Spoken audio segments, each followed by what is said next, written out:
I think the best way to start this evening is with a practice. And there's nothing like a mindful eating practice to ground us in our bodies. So if you'd like to find a comfortable position, wherever you're sitting or lying down, and if you'd like to closing your eyes.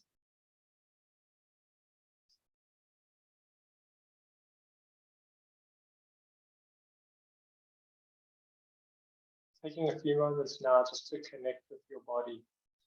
Notice what you're bringing into the space. Our bodies are a wonderful microphone for sensing what's really happening in our lives. Noticing the contact of your body with whatever's supporting you through your feet, through your seat, through your hands. And then just noticing that you're breathing. Just becoming aware of your breath for 2 or 3 breaths.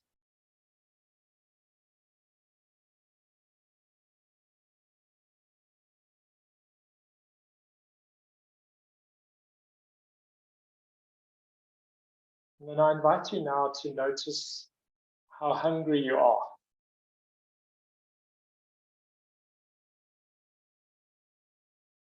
And if you were to give your hunger a score out of 10, with 0 being not hungry at all, and 10 being extremely hungry or as hungry as you've ever been, and 5 would be moderately hungry.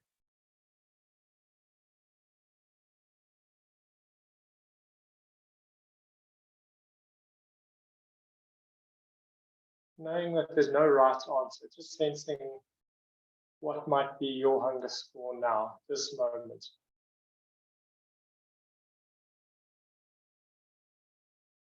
And once you've felt into that number, asking yourself how you know what that number is. What sensations or experiences are giving you a clue as to your hunger level now? What are you noticing in your body, in your emotions, and in your thoughts?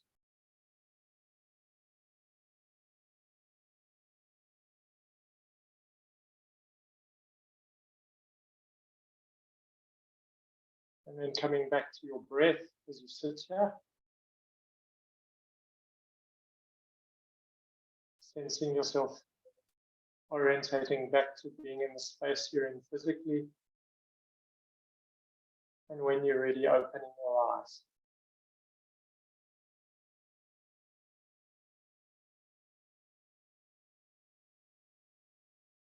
So I'm curious to know what sort of hunger scores we have here tonight. Who's had dinner? Who's hoping to have a late supper? Maybe with a show of hands, you can give me a score from 0 to 10. I've got a 0, got a 1, a 0, 3, 3, 3, 1, 4. Gosh, it looks like everyone's had dinner already. Yeah, I see some more zeros coming in. Wow, either you've all had dinner or you've got a very, very well developed deep mindfulness practice that transcends these boundary human experiences of hunger. Okay, well, thanks for that. So I'm curious to know how that practice was for each of you. So feel free just to put up your hand or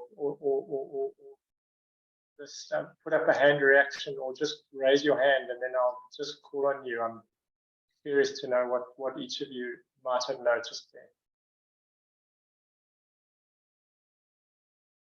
Okay, Louis. Go ahead, Louise. Made me realize I've probably overeaten this evening. Okay, and Louise, how did you what did you connect with that helped you to notice that?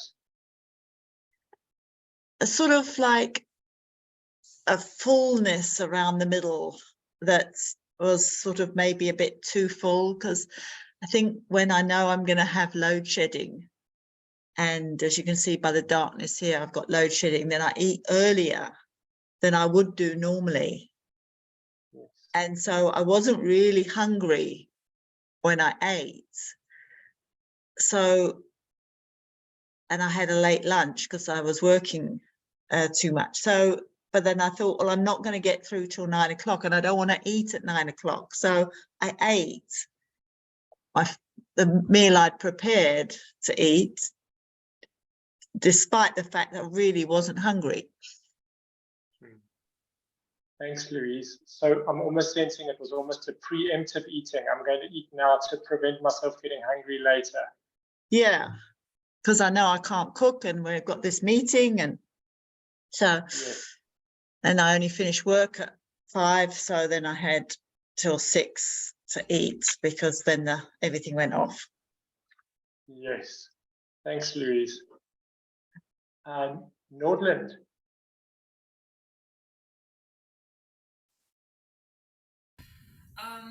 Yeah, what I've noticed was not so much. I mean, I noticed it was a zeros, and when you asked why did you give your scoring, and I thought, I mean, like, how did you get to that conclusion? I thought I scanned in that area, you know, the idea of hunger wasn't there. I just felt content, you know, in the region of my stomach, but. And I realized, okay, I'm not hungry, but I'm not bloated, I'm not expanding. My tummy doesn't feel full, but it feels all right. And I've realized that, okay, but it's something. So I thought, I think I'm thirsty, actually. Now that I'm thinking about food, you know, I don't want to eat, I'm okay, but I'd rather drink some very cold water. And then all of a sudden, as I came a little bit further into the area of the chest, I realized I actually craved for something, but I wasn't sure what it was, even though I wasn't hungry. So yeah, I don't know what that was about. It's the type of, I probably should open the fridge and close it about 10 times, you know, still not knowing what I want. But that was the feeling, very, very present. So I thought, oh, this is interesting. Yeah.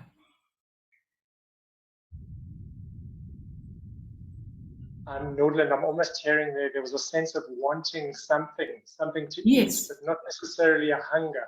Not really needing to eat, but it would be nice to eat.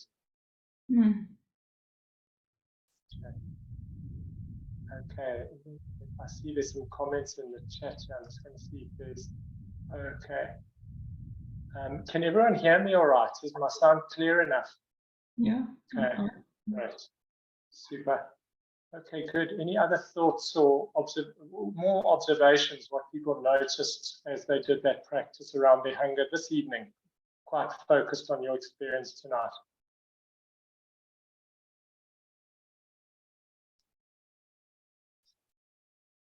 Susan.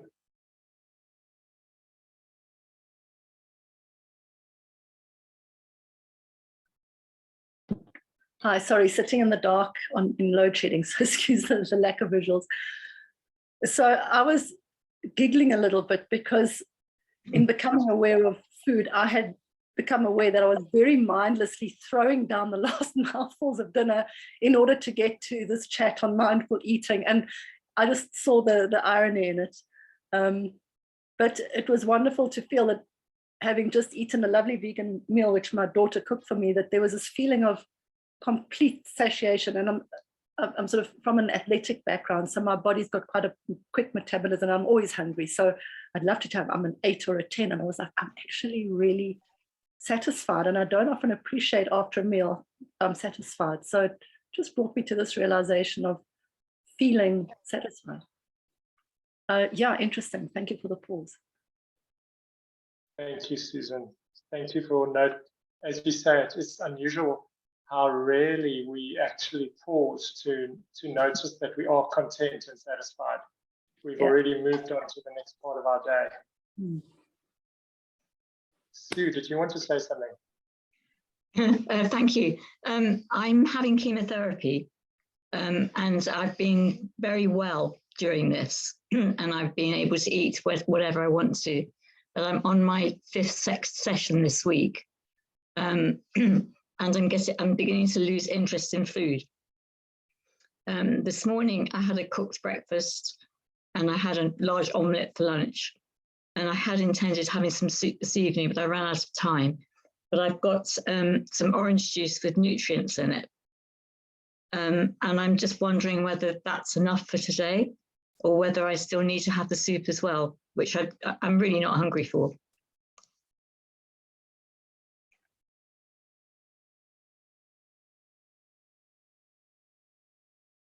You are mute, Cleve. Thank you, Sue.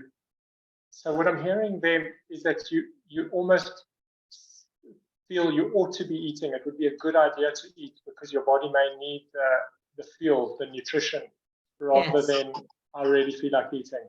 Yes. Did you notice that before you were getting chemo that you'd sometimes be eating because you felt it's a good idea, even though you weren't hungry or there was no evidence of you losing weight or needing to eat more? Do you know, I never thought very much about it. I've always been a very, very healthy person. And I just ate when I was hungry and had quite a good appetite and avoided carbohydrates because of not putting on too much weight. And it's only during chemo, my body has just been magnificent. You know, I can't thank it enough for fighting, you know, for being as strong as it's been. And so I just know I need to do my part. Yes, and I've been introduced to nutrients and vitamins, and I believe I need to eat lots of protein. So I'm working in the dark a bit because I didn't, you know, it's not something I've taken a lot of interest in earlier in my life. Thank you, Sue. Emmanuel. My first inclination was to answer with the first thought that came out. We just had lunch, and I thought, so it must be a 0, but that was a thought. And then when I moved to the body, I became aware, okay, I feel also a bit more full, but then I thought, no, you know what, I do want some ice cream, so I can't give myself a 0 now. I must have place for ice cream, so let's make it a 1. That's where the 1 came from. And Emmanuel, when you connected with, I could fit some more food in, was that very specific to ice cream, or was that more broad? If we offered you some green beans, would that have the same appeal? That was specifically ice cream, and the specific ice cream that's still in my fridge now, calling me. No, sorry. If you would put the green beans there, I would say I'm a 0. Thank you, Emmanuel. Super. Thank you for that feedback. There are a lot of wonderful mindful eating themes that have been highlighted there.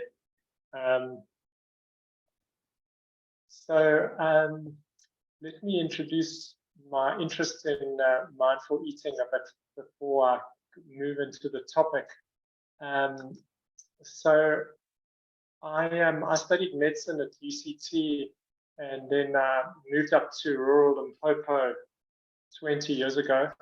I did a bit more training, became a family physician, and did some postgraduate training in psychiatry and other natural and integrated modalities like herbal medicine and homeopathy, and then came to mindfulness and did the postgraduate program at Stellenbosch, and I've been teaching mindfulness in various settings, including some walks through the Kruger National Park.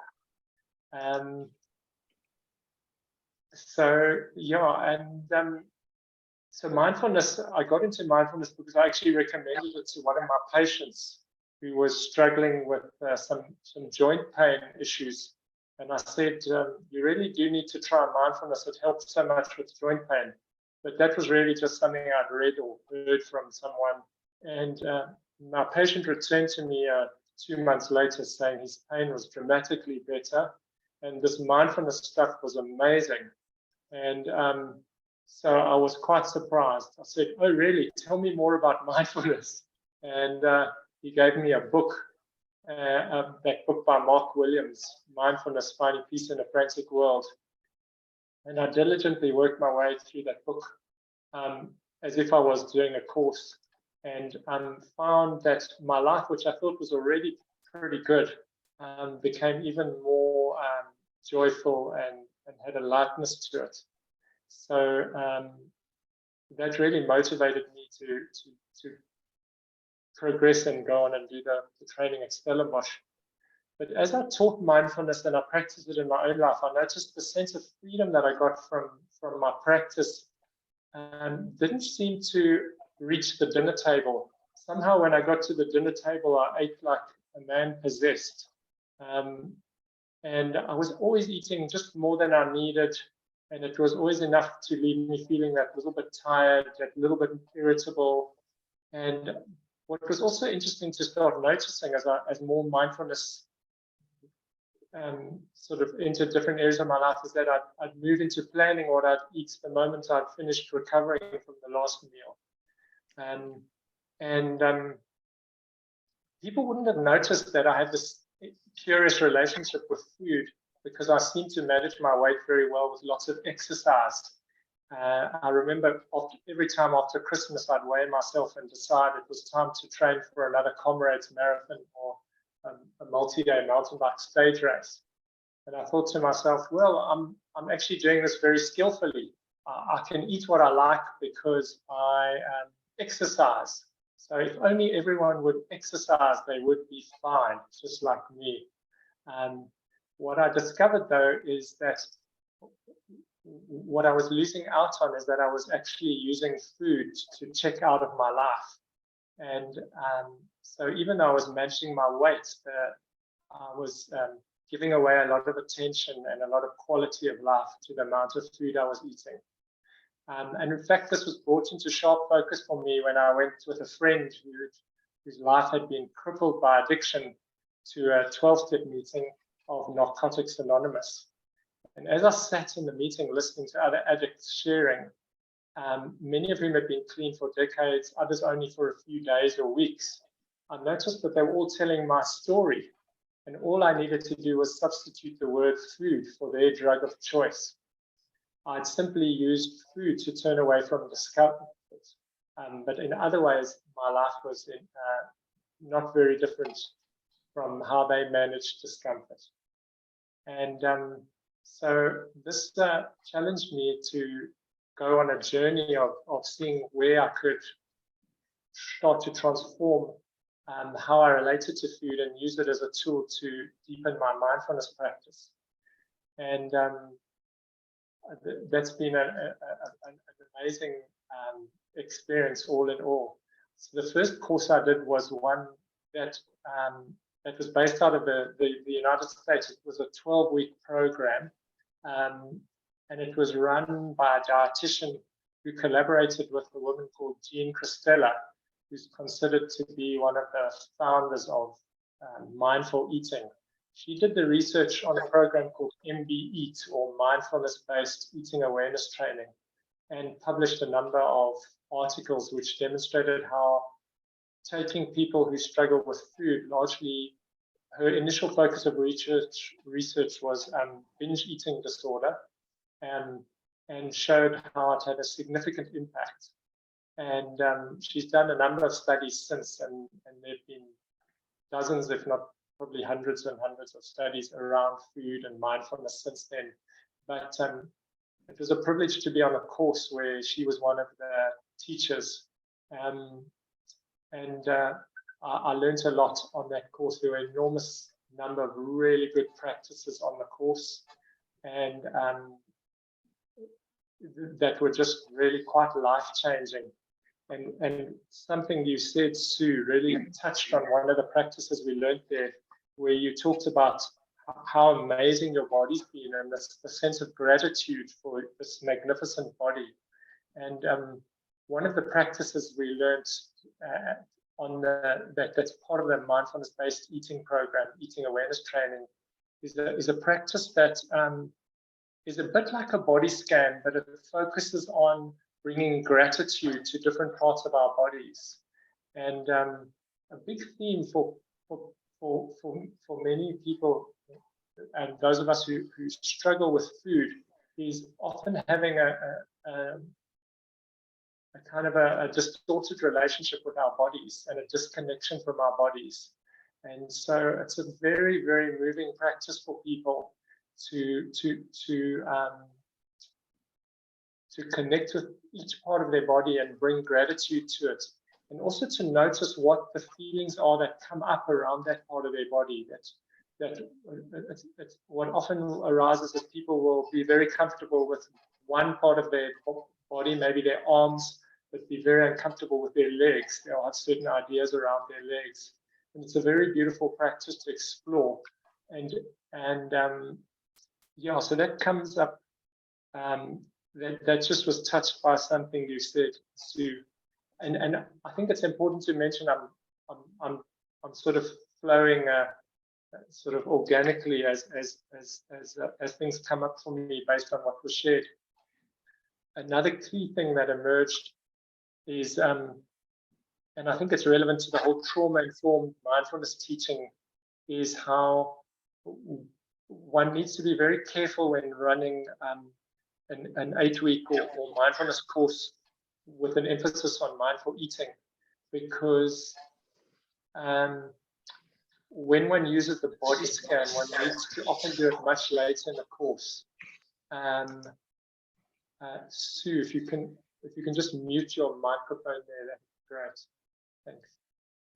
So yeah, just something, just as a sideline for those who are also mindfulness teachers, is there's certain subtleties around teaching mindfulness and mindful eating that are a little bit distinctive. So yeah, maybe I'll just dive into a few of the points that were shared when we were talking about eating to prevent going hungry. Someone mentioned that, and that's an important theme in mindfulness, in mindful eating training, is normalizing the experience of hunger.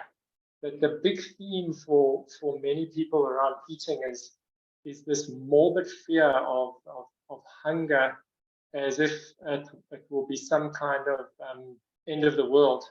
And I noticed it in myself too, where I don't ever remember being short of food as a child, which would explain that sort of worldview. But somehow every time I eat, I feel as if I need to eat to ensure that I'm not going to be hungry for the foreseeable future. And even though my pantry's full, my fridge is full, there's shops everywhere I go. And there's a real fear of hunger. And one of the practices that is taught in the mindful eating training is exploring hunger and normalizing the experience of hunger. And it can be quite a life-changing practice. The official MBE program is a long program. It can be 12 weeks long. Generally, it's offered in shorter formats because people want something in 6 weeks or 4 weeks or 8 weeks. But to really drop into a mindful eating practice, it really takes 12 weeks. And I was astounded how quickly that 12 weeks went past in the training, and I still felt I was only scratching the surface of the practices.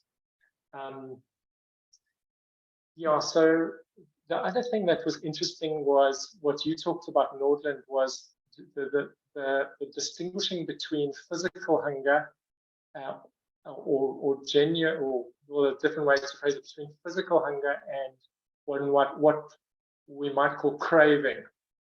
And there it's a sense of, I'm full, but maybe there's something else that's missing. And that the scoring for scoring one's hunger, that 1 to 10, that little practice we did, is one of the fundamental or foundational practices in the mindful eating program. And by doing that 3 or 4 times a day, at different times, one when one's hungry, one just before eating, one during a meal, one after a meal, it invites people to develop almost a hunger vocabulary where they are able to identify when they are hungry and when there's something else going on. In other words, like you were saying, Norland, I've just eaten, but somehow it feels like there's still something missing. And then to kind of, in the practices, learn to drop beneath that. And one of the practices, which is quite a fun one to do, is to then go and score other feelings on a scale of 0 to 10. How tired am I? On a scale of 0 to 10, how resentful am I? On a scale of 0 to 10, how happy am I? Food as a way of celebrating. So it's not just boredom and sadness that are precipitants of eating when I'm not hungry. So these are ways in which the program really helps people to connect with their hunger at a very at a different qualitative level. And I think what's important to point out is it's quite normal to first find that scoring of 0 to 10 for people of how hungry they are. Many people find it very, very difficult at the beginning. And I think it's similar to when one runs an MBSR, where people are asked to identify their feelings, and it can be very, very tricky. And only 8 weeks later do people find a way of verbalizing a feeling experience. And so I think it's so important, just to normalize that, to remember that it takes time, that it's a practice like learning to read. And with practice, doing the hunger score at different times of the day, when one's hungry and when one's full, then subtly these fine feelings start to become more accessible. And then just touching on what you said, Emmanuel, around I'm full, but I've still got space for ice cream. A common experience. My ice cream stomach seems to be bigger than all my other stomachs together.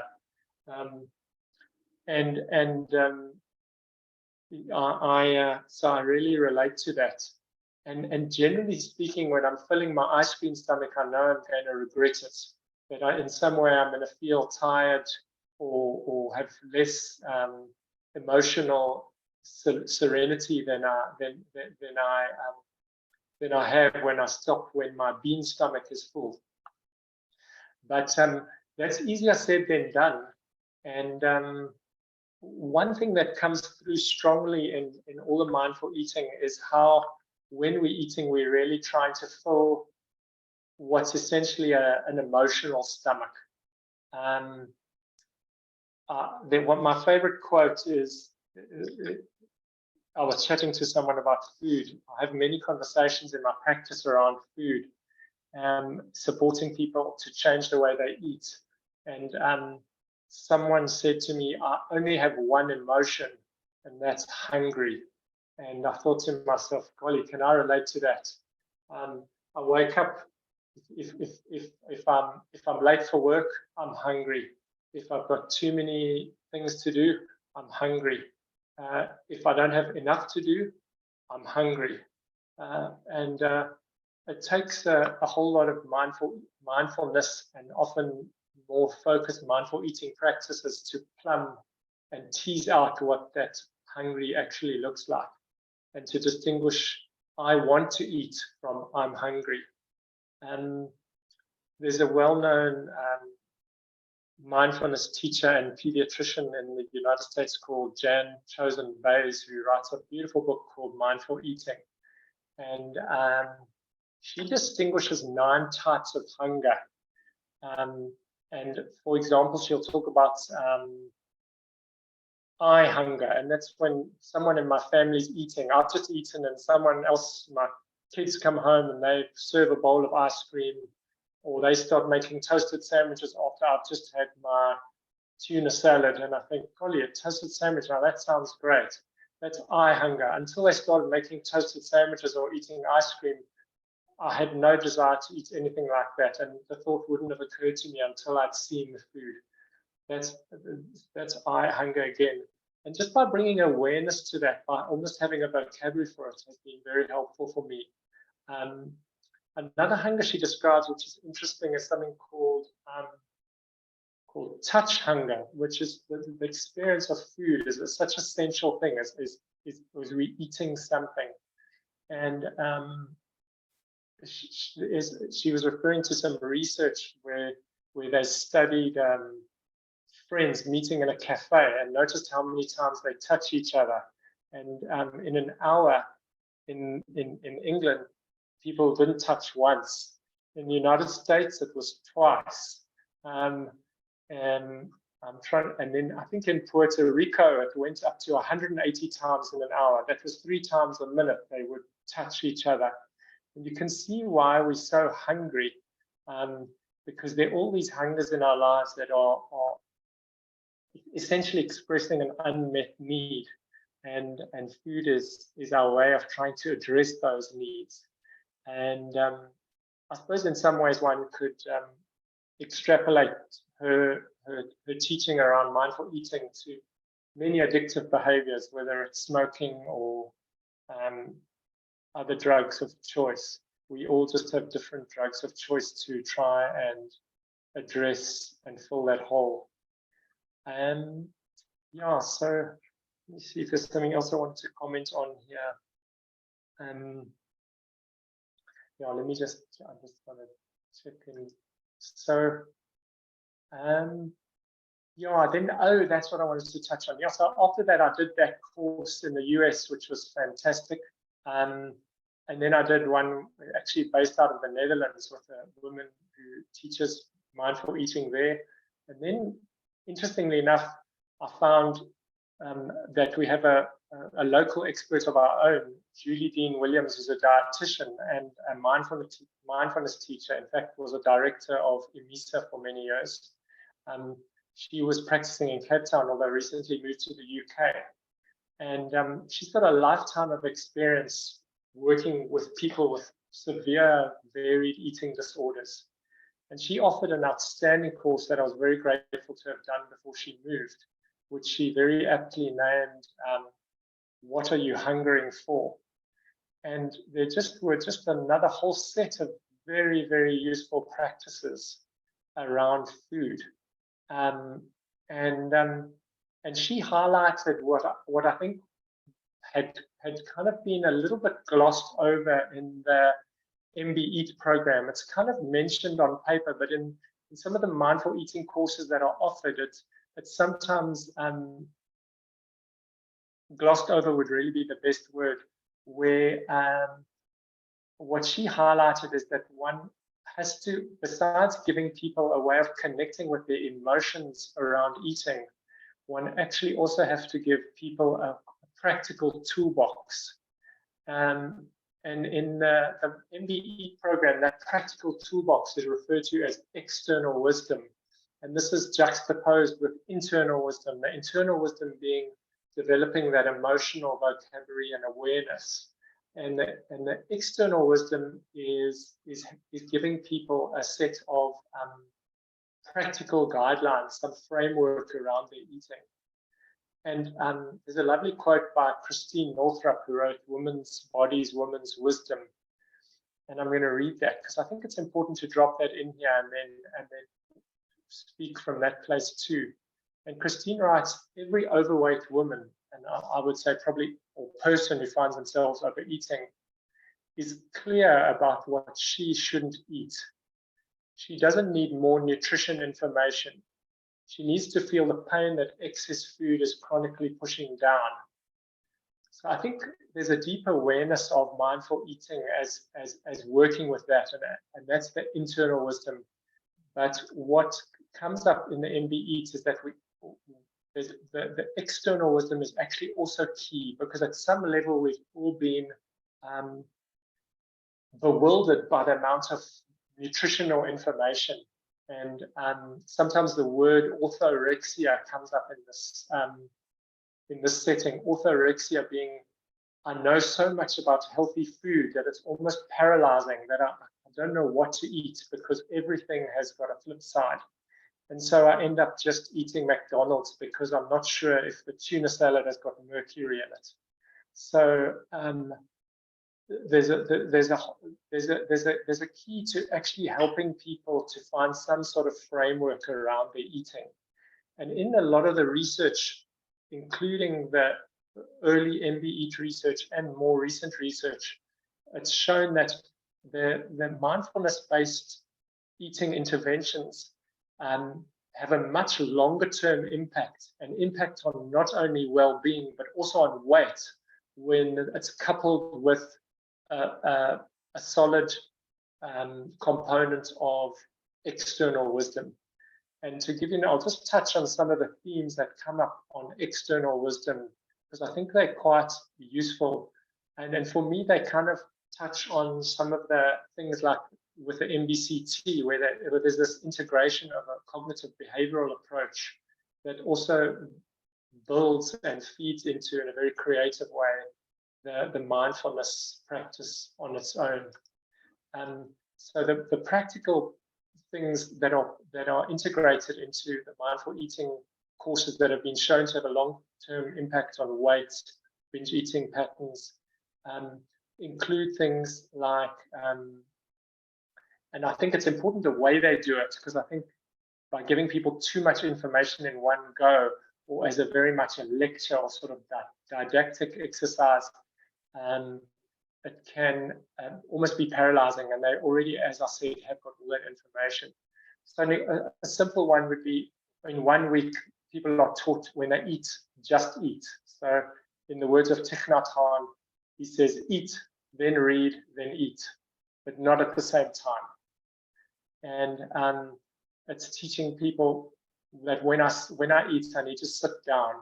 I need to switch off the television, and just doing that for a week, and then coming back to the group and there's a review of the home practice alongside the other mindfulness practice. There's this exploration of just how much changed with that very basic instruction. Then the other things are just basic, encouraging small levels, simple, accessible levels of physical activity. Whether it's going for a walk for 15 minutes every day, or whatever's reasonable for a person. And one has to be very sensitive around this and individualize it and keep it very open-ended. And then also basic food education around high GI versus low GI foods. And also like a caloric load of a glass of fruit juice versus an apple and another piece of fruit, and the level of satisfaction. So each week there's input around each of these aspects. Julie Dean Williams in her course also encourages people to develop a routine around food and developing a window between meals of 3 to 4 hours, and how this is a very sometimes quite terrifying when one's been a grazer, because when we stop grazing, for some of us that can bring up a lot of feelings, a lot of anxiety around what the food's been pushing down. And sometimes a longer eating window is too long, but 3 to 4 hours is just manageable in the context of a supported mindful eating course. Yeah, so that's, I think that's an important one. Yeah, that's just the theme of being compassionate there, that for many of us, food is love, and strong feelings start to surface. If I always want to know why I'm overeating, I have to only stop overeating or eat less at normal intervals and notice what feelings are emerging. If you don't know why you're overeating, just stop overeating and seeing what happens there. Yeah, so yeah, I think that's some of the highlights of what I wanted to say. And then we're going to move into kind of an opportunity to discuss or ask or mention something. My invitation to you as you do that is is food is something that's close to all of our hearts, and it's very easy to move into a story, like opinions and ideas about food. I notice when I talk, since I've done more and more mindful eating, I stay away from conversations around food, more so than before I did. I used to have lots to say around food and opinions on what to eat and what food is good and what isn't. But as I've become more mindful around my eating, I've tried to speak more from my own experience, what's happening in my own emotions, my own heart, and my own body as that relates to food. And then I learn a lot more, and I'm not just repeating my story, which tends to take me to the same place it's always taken me to. So, yeah, if you can, speaking very much from your own experience as you share, or from your things that are close to or meaningful for you. So if you'd like to say something, please go ahead or drop it into the chat, or yeah, so then I see there's already a comment here from Nadia, so maybe I'll start with that. Nadia wrote, I think it's important to look at the language we use here. Overweight suggests wrong, as it's based on a mathematical formula we know as BMI, a formula that's been turned into a weapon. Those who are larger bodied do not automatically overeat. Food is not always the problem. If we're talking about eating for other reasons other than physical hunger, please acknowledge that food gives us a strong sense of connection, allowing us to participate in cultural practices that should not be demonized. Thanks, Nadia. I think that's important. Lisa. Can you hear me now? Yes. Thank you so much for describing, I have to just call it eye hunger, because I realize that is exactly what happens to me. As soon as I'm out and there's something on offer that is enticing for me, I have this, it's like things move very fast. It's almost like things speed up, and I'm suddenly eating things that I normally wouldn't eat. I feel like there's two things going on there. One is this eye hunger that I'm being enticed, but then there's also, I don't know, I just find it in my mouth very quickly. So yeah, I think what I'm taking away is that idea of eye hunger, but also like a practice of really slowing down. You know, when my eye hunger is activated, then how did that food get into my mouth? So I don't know if that's just a comment, question. Lisa, thank you. That's, I think, a very widespread experience. And I loved your words, speeding up and finding it in my mouth and slowing it down.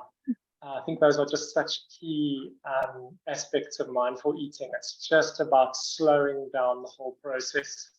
And funny enough, for me, that's one of the hardest things to do. It's very easy to talk about, but it's something that takes a lot of practice. And making wise choices around food is often a reflection of how the rest of my practice is, how grounded I am in my practice and in what's actually happening in my life, what the rest of my mindfulness practice looks like.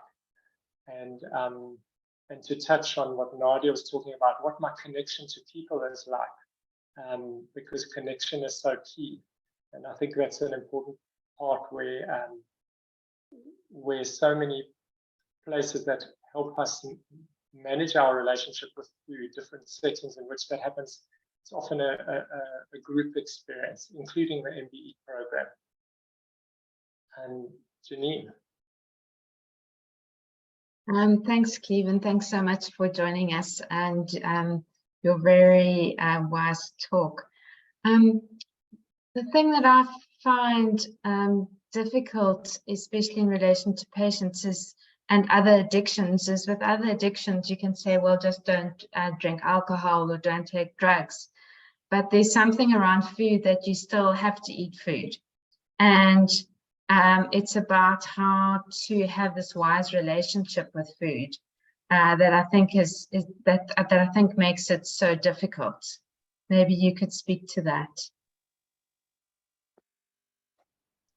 Thanks, Janine. Yeah, I really resonate with that. when I've worked with people that have moved from one addiction, some drugs or alcohol, and managed to put that down, often the food rears its head in quite a dramatic way. And as someone said, I have to take that line out 3 times a day and play with it. And before I could just put the line away, but now the line's out 3 times a day and I have to navigate that. And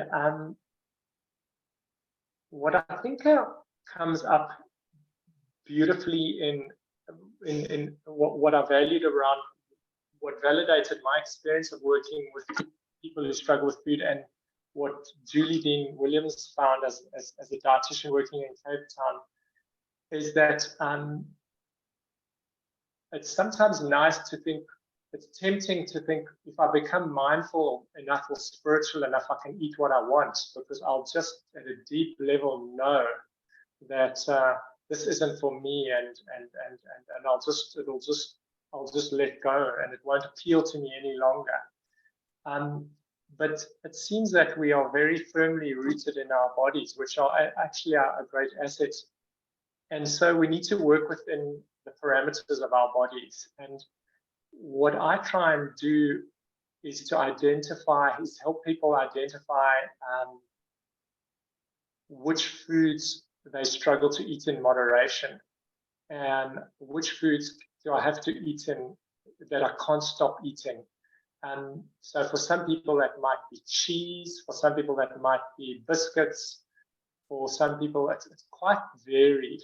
But what is often a common problem, that overeating can be kind of where even a bowl of broccoli, when I eat too much broccoli, when a person eats excessive amounts of even healthy food, that can almost trigger a kind of a compulsive cascade that then moves on into other more of foods that are more obviously harmful in large quantities, more sugar-based or things like that. So I think the concept of trigger foods can be really helpful for people, where they start noticing, what are my triggers? Is it this, this, and this? And then also the context of trigger environments, where where someone might say, I can safely eat nuts in my muesli, but if I'm eating nuts in a social setting where I'm feeling uncomfortable, I struggle to move away from the nut bowl, and I'll just hover at the nut bowl and I'll just eat it until I'm going to vomit. But let me eat it in my muesli where I'm in a different space in myself, and the food is happening within a social or connection or cultural context. It's actually a very beautiful thing, and that's not an issue. So there, the nuts shouldn't necessarily be demonized in and of themselves, but one needs to recognize that as a dangerous context. And it could be someone who can say, in the day I can eat this food, but if I eat it in the evening when I've had a long day and I'm tired, that's a very high risk time, and I tend to eat more than I need of that food. And so it's helping people discover where they need to be realistic around their own challenges around food. And then, to be honest, what can be really helpful is to help people realize that eating that kind of food or eating in that kind of context is as dangerous as giving someone who has a cocaine addiction cocaine, but they can then define what's a healthy eating rhythm for themselves. So it really does need to be so individualized. Nordland. Yes, thank you, Cleve. It's so interesting this talk. I'm so glad I'm here. And I work, and I often have to diagnose, and I work as a psychologist, so I see a lot of young women with depression sometimes, and it turns out that there is an eating disorder also part of that clinical picture. And And I was wondering, you know, in terms of mindful-based eating, how does one approach? Obviously, I'm not going to conduct a program without being trained in eating disorders and so on, but I do come across a lot of students who have this issue, and it seems to be generational also, and especially with daughter-mother type of relationship. And because of that, sometimes I wonder, you know, if in the space there you could answer, you know, or you could guide me through how's that connected with mindful eating, because now these are people who do restricted eating in order to lose the weight and feel satisfied with that and obtaining the compliments that they kind of delude themselves they're getting, because it's not based on reality, and maintain that way. So I don't know if it's the right space for that question here right now. If you came across, and if you recommend something, like what groups I could maybe send them to, or clinics, or because often those things, I know in Cape Town we have Montrose Clinic which deals with eating disorders, but I don't know how much of the mindfulness fits in there and how it's approached. So thank you. It'll be appreciated. Thanks, Nordland. So my experience was I just wanted to clarify your question. Was it more around how we would use mindfulness in a context of working with a more severe eating disorder such as anorexia? Yes. Just basic, just something basic. Obviously, we can't go into depth if you came across that. Thank you. That's a good question. And I think it's an important question because, like with teaching an MBSR, where we in some ways have a questionnaire and a screening process, because when we're dealing with people in some kind of active addiction, then dropping into presence can be very distressing. So essentially, it's linked to a whole trauma-sensitive approach in mindfulness, and one needs to be extremely trauma-sensitive also in a mindful eating space, because when one's dealing with eating disorders, it's often, as you've suggested, linked to some other kind of mental health or emotional challenge. And so one needs to really screen before teaching mindful eating to someone who has a severe eating disorder, and sometimes perhaps doing it one-on-one rather than in a group, and also being very sensitive to doing it like the gender spread in the group, because if there's been some sort of abuse in the background.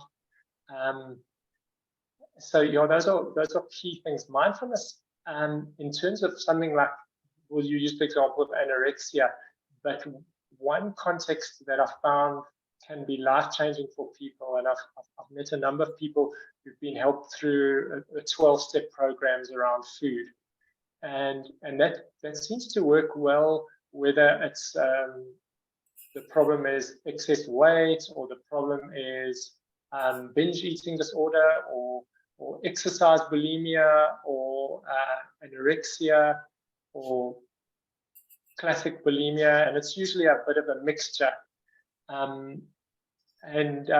What's been interesting for me to observe in that setting is it kind of touches a quote that there's a Franciscan monk called Richard Raw, who's got this quote about, I don't think myself into a new way of living, I live myself into a new way of thinking. And it's been very interesting for me to observe how some people can eat themselves into a new way of thinking. Can't think yourself into a new way of eating, but you can eat yourself into a new way of thinking. So with the support that people get in a 12-step program, and there's an amazing 12-step network online of all different, whether it's for alcohol or food or relationship issues, anything. But what I've observed is that by getting a plan around their eating, and what's nice about the 12-step programs around food is that the main ones are completely non-prescriptive, and they allow people to develop their own structure of what works for them, but it's happening within a very supportive framework that strongly encourages meditation. So it really keys in well with a mindfulness approach. And in settings like that would be probably somewhere where I would encourage someone like who's got a more severe eating disorder to find support. But that said, one also needs to consider the specific person and what sort of therapeutic processes like you'd as a psychologist be supporting with. And they all like Julie Dean William as a dietitian with a mindfulness background has developed quite a skill set. She's no longer practicing in a South African context, but to find people with that skill set, I suppose, would be ideal. But I'm not sure how accessible or numerous they are. Yeah. Yes, thank you.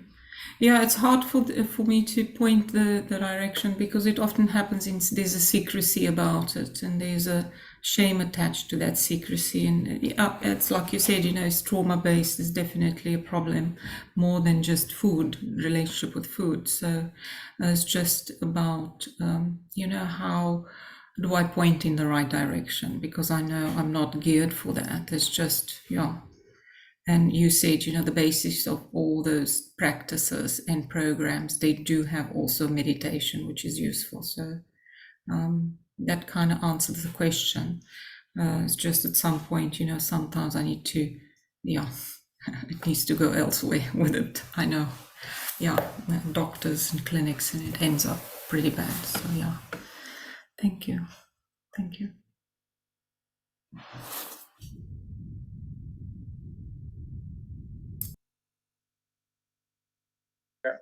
Lynette wrote in the chat here, I practice mindfulness actively and I struggle with emotional eating.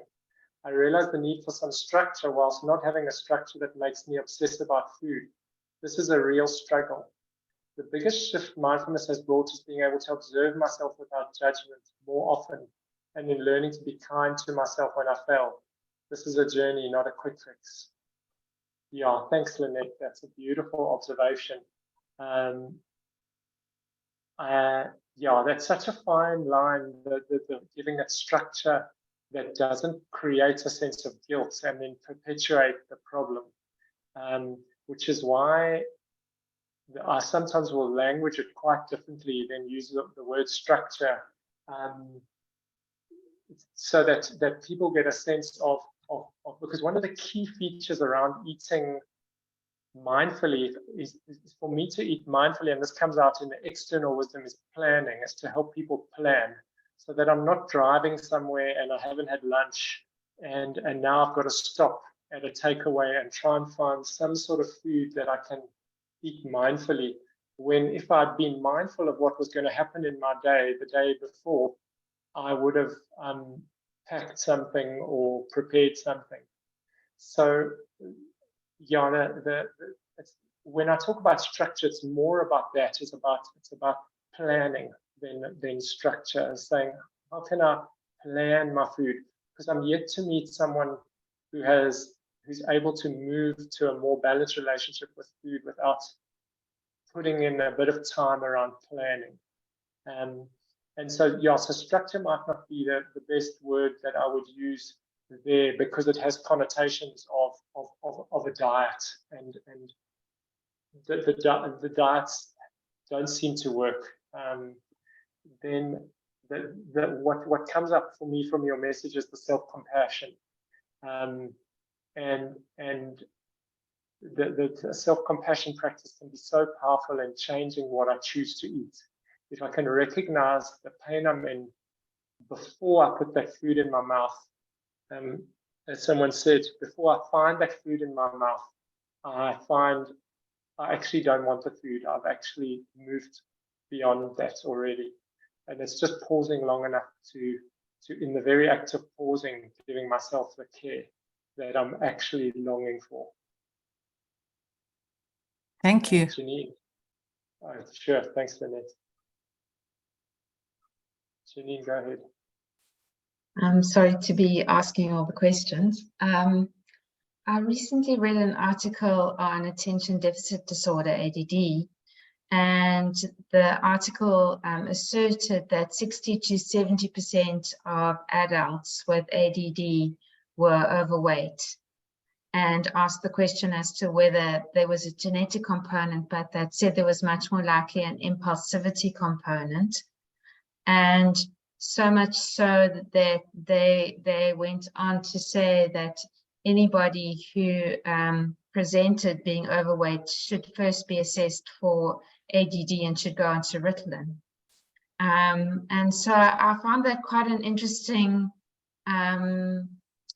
construct, or an idea that you know, both impulsivity and overeating obviously are connected.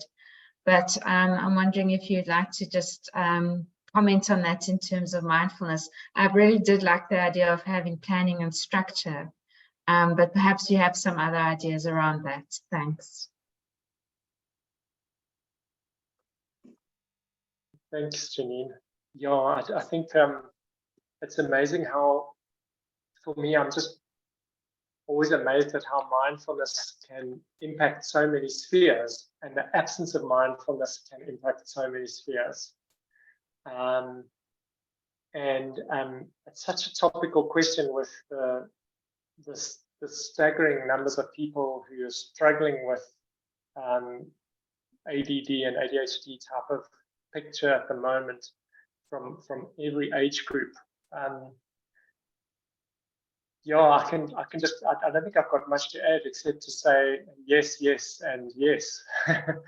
Mindfulness can help to manage the ADD, and if one's able to support one's clients or patients to find other skillful ways of managing their ADD, perhaps besides or in addition to a pharmacological approach, then there'll be amazing benefits, just like with learning to manage the benefits of learning to manage one's relationship with food go beyond getting a correct weight. I never struggled with my weight, but I found my relationship with food caused me enormous distress, and I felt powerless over food. I just couldn't understand why I couldn't stop eating when I was full, and I couldn't stop eating when I knew the food wasn't going to add to my day or was going to keep me awake at night with discomfort because I'd eaten more than I needed. But so by giving people tools where they've got more choice, like mindfulness is just, as John Cubbett said, is right livelihood. It's relieving suffering. That's way beyond the weight. Thanks. Sue, I see your hand. Yes. Hi. Thanks, Cleve. Hello, everyone. I know this is potentially a tricky addition to the conversation, but I've been very curious about my own process with intermittent fasting and how ironically stretching the not eating parts of my life, my days, has almost brought a kind of reassurance that I'm okay. I'm actually okay not eat. I'm actually okay being a little bit hungry. I'm all right. I'm not, and there's no reason to panic, you know.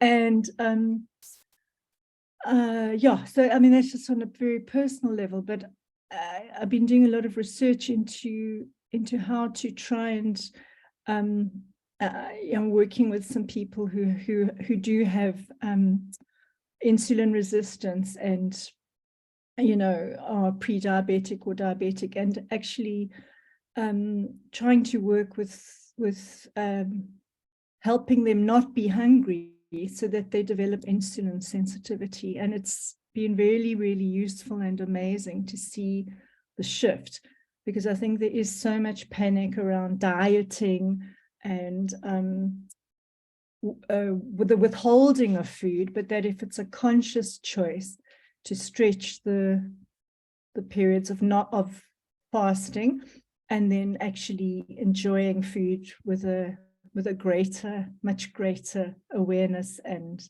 actually pleasure, a lot of pleasure.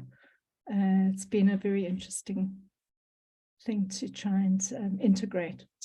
So just putting that out there. And there's also a lovely resource. I've discovered this woman, Mindy Peltz, who, I'll write her name in the thing. She's very useful in terms of helping people adapt, so that you actually aren't hungry. You don't feel hungry while you're fasting, and then you actually just are able to do it with greater and greater ease. But yeah, turning food into a real delight. Thank you, Sue. Thanks. Those are wonderful experiences and observations. And I think that illustrates how one needs to be very agile in helping people design their own way of eating or rhythm of eating. And there, the intermittent fasting for you, becoming okay with hunger and finding, hey, I might have been hungry, but I didn't die, I didn't dissolve, I didn't spontaneously combust, I didn't emotionally collapse. It's just an incredibly powerful experience to be okay with hunger. And then it's building on what I like about the intermittent fasting. It's also building on one component of external wisdom, which is so life-changing for diabetics, is the intermittent fasting is so often intertwined with a low-carb, high healthy fat diet.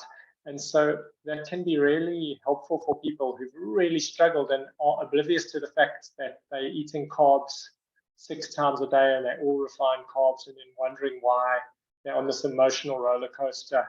And no amount of mindful practice is going to take the edges off that roller coaster. So I think that's really a helpful observation. I think what I'd like to add too is that many people who struggle with food will also have a pattern of trying different ways of eating. So they'll do the intermittent fasting thing, and then they'll eat raw for a while, and then they'll try eating organic, and then they'll eat free range, and then they'll eat, I mean, it's unbelievable the variety of things, that the lengths we go to actually to relieve our suffering, rather than sit down and be with what's here for me. And I think it's really good to notice that pattern, because I'll have people who are so ready to do the work, and they come and they want to do their work, and they sit down and they say, but before I start eating healthy, I just want to do a detox. But they've done 50 detoxes, and then they just think this is going to be the detox that changes everything. And to say, okay, maybe we can just decide to eat 3 meals a day, a normal plate of food, nothing in between, no seconds, and let's see how that goes. Just a basic framework, and find that can be so life-changing, and that some people may work brilliantly with the detox or with the this or the that, but if it hasn't worked, then maybe it's time to see what comes up and what needs to be dealt with when I'm just eating moderate amounts of food in moderate quantities of foods that are widely recognized to be healthy.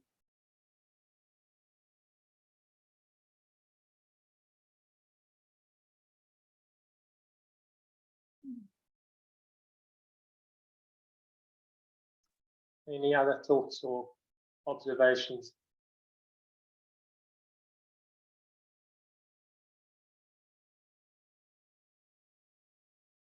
And please feel free to share your experience like Sue did. I think that really illustrates some key points. Thank you.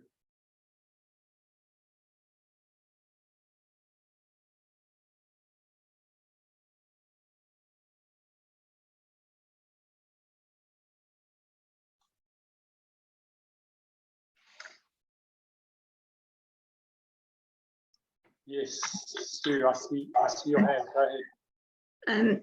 I was just thinking about smoothies. I was wondering what place you see for smoothies.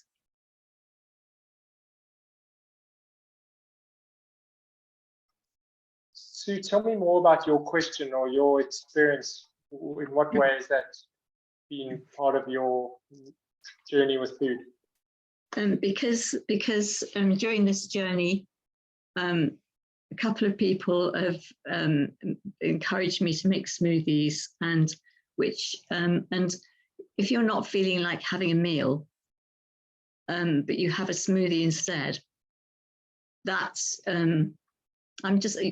it's a wonderful way around not really fancy having a meal, but having a smoothie which is full of goodness. But I wonder how solid you feel that is. Thank you, Sue.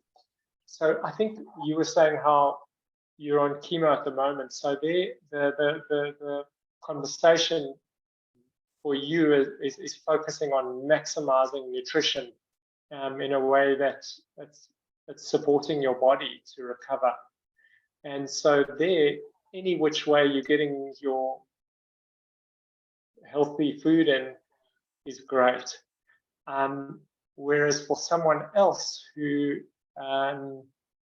is maybe has a more complex relationship with food, there might be, then it's just contextualizing it, where it might be, oh, I'm juicing 6 times a day, but then after I've drank my 6 glasses of juice, then I've earned so many credits that I can't eat my 4 slabs of chocolate. So it's just contextualizing with each individual. So for you, that sounds really appropriate at this time. Is how do I get in my calories in the most comfortable way for how I feel at the moment? But yeah, I hope that covers that. Thank you. Thank you.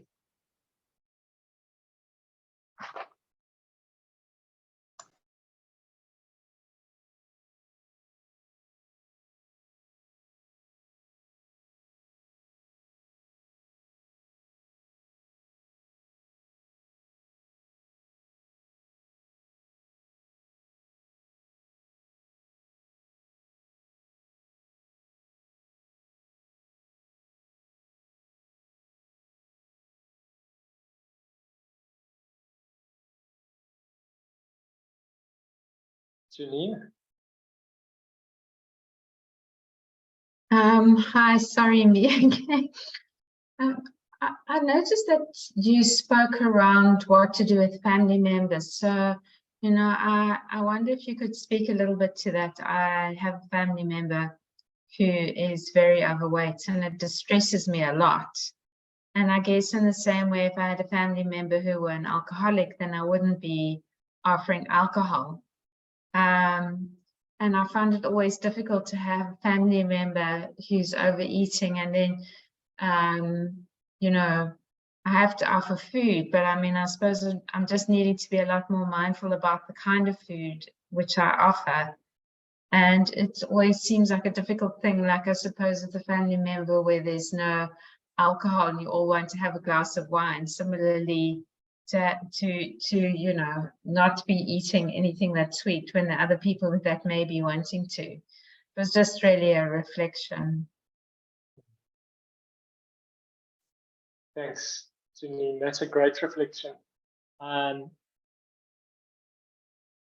think it's as you say, the comparison to having a family member who's got some other addictive process and problem or challenge, and trying to work out how to help. From my experience of my own challenges with food, what I've noticed is how when I'm not eating food that I don't think is healthy, I try and feed it to other people. So I'll take my kids for ice cream. Don't you guys want some ice cream? Because I think it's a bad idea for me to eat ice cream, but I'd be delighted if you guys have ice cream, because at least someone's enjoying the ice cream. And that sort of vicarious eating is so interesting, because there's a real, like, you can pick up the kind of distorted relationship with food there. And I suppose what I try and do is when I'm preparing food for other people, is to say, what am I, how am I caring for them by the food? Because I actually do all the cooking at home, and I love cooking, but I need to be aware of, would I eat this food? And if not, why am I giving it to this person? And if I notice that they have a challenge with weight, why am I making it harder for them by kind of offering seconds? You know, people know that there's seconds. Like I've often sat with uncles and aunts where they say, don't you want some more? Don't you want some more? And it's all good and healthy food. But in reality, I know when I want some more, and I know the food is there and I can ask for it. And so I'm the one who will be like, who wants some more of my whatever I've made? There's a real sign of kind of an exchange of affirmation that I'm expecting. So just to start noticing that can be really helpful. But I think what's important is to also not try and point things out. I feel very, this is kind of my journey, and I don't like it when people say, sure, that was quite a lot of that you were eating there. You seem to go back for thirds and fourths. I haven't ever found that to be helpful. I tend to then sort of entrench those behaviors in a kind of a defensive way.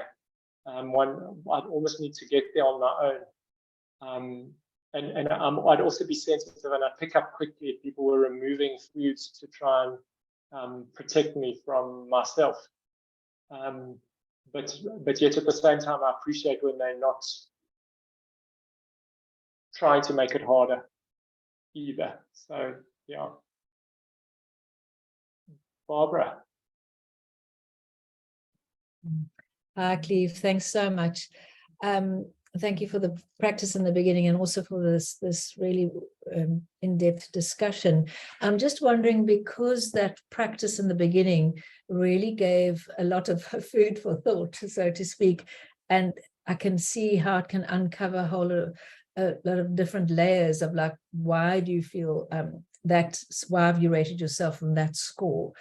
And then also what's underneath that. But I'm just wondering, as we coming up towards the end of our time together, would you be willing to share another practice with us that could give us an experience, a sort of a felt experience of what we've been discussing? I don't know if that's putting you on the spot a bit. If it is, that's just say no.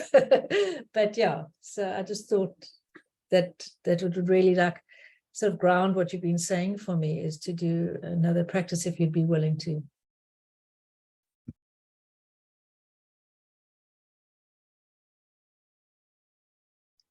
Let me think about that.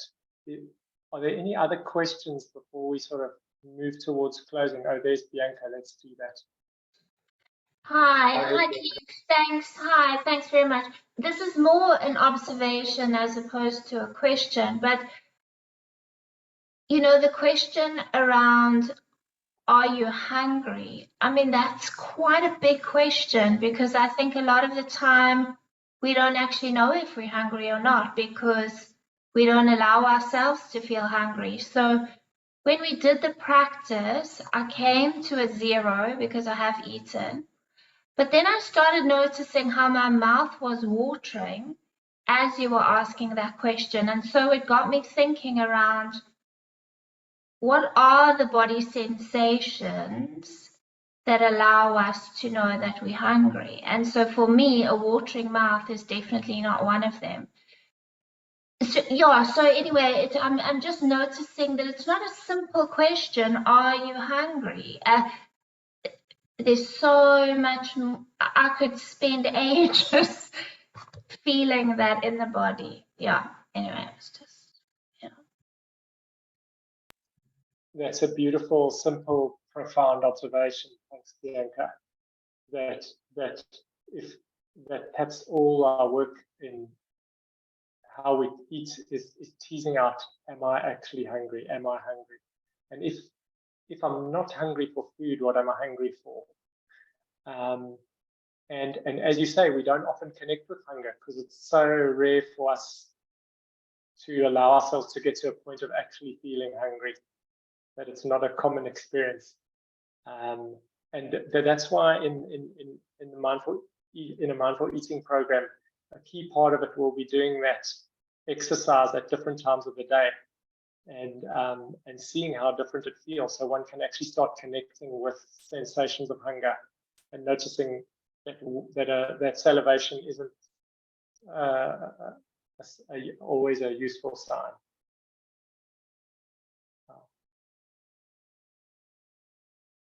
Yeah, good. Anyone else before we move towards closing? Has said anything who wants to add something?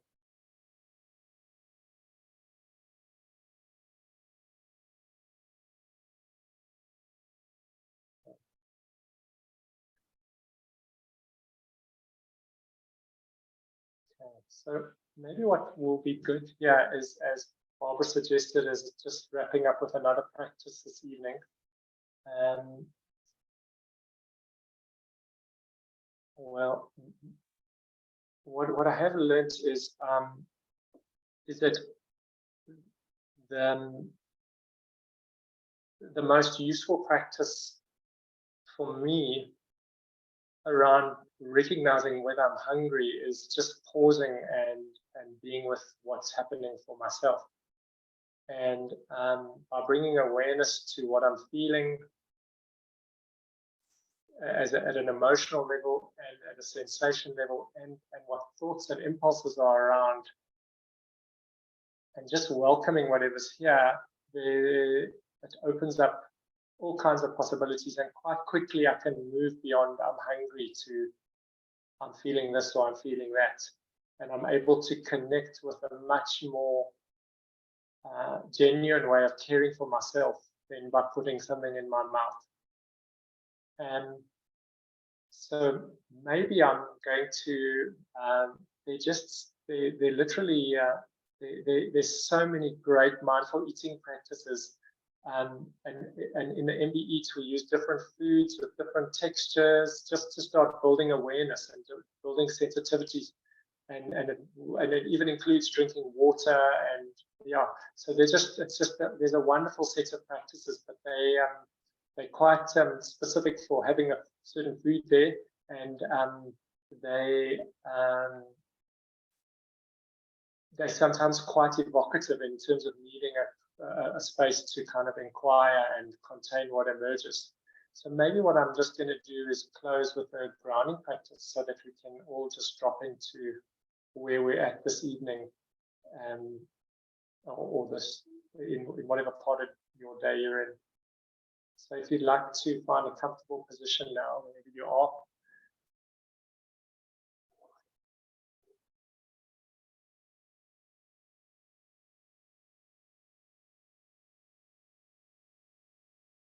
And just allowing yourself to noticing what's here for you.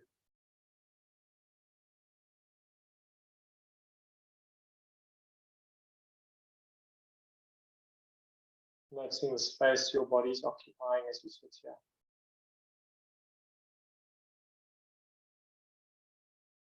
What sensations you're experiencing in your body now.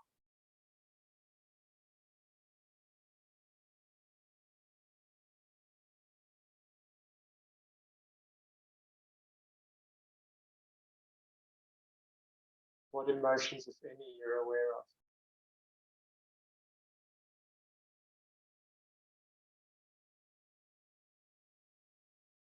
And any thoughts or impulses that are around. Not going out looking for any, but just as you sit here, opening to whatever thoughts and impulses there might be.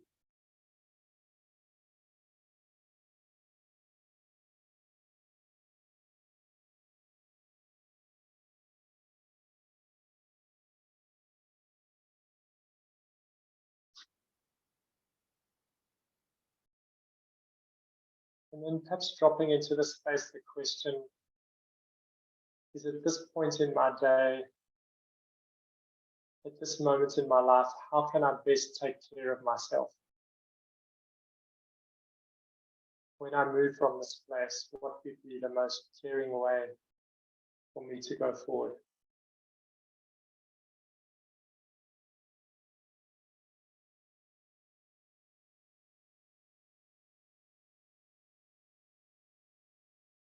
And noticing how that may have differed from what you had in mind, what you would automatically have done as you left the space.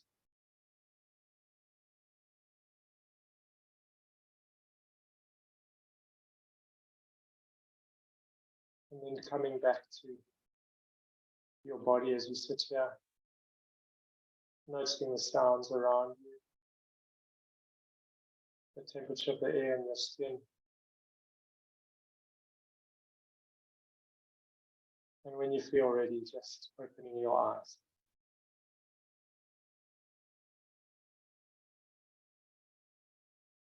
Thanks, everyone.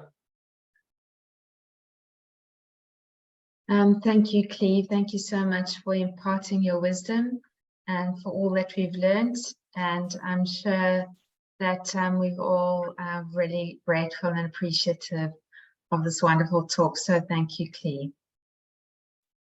Thank you. Pleasure. Thank you all.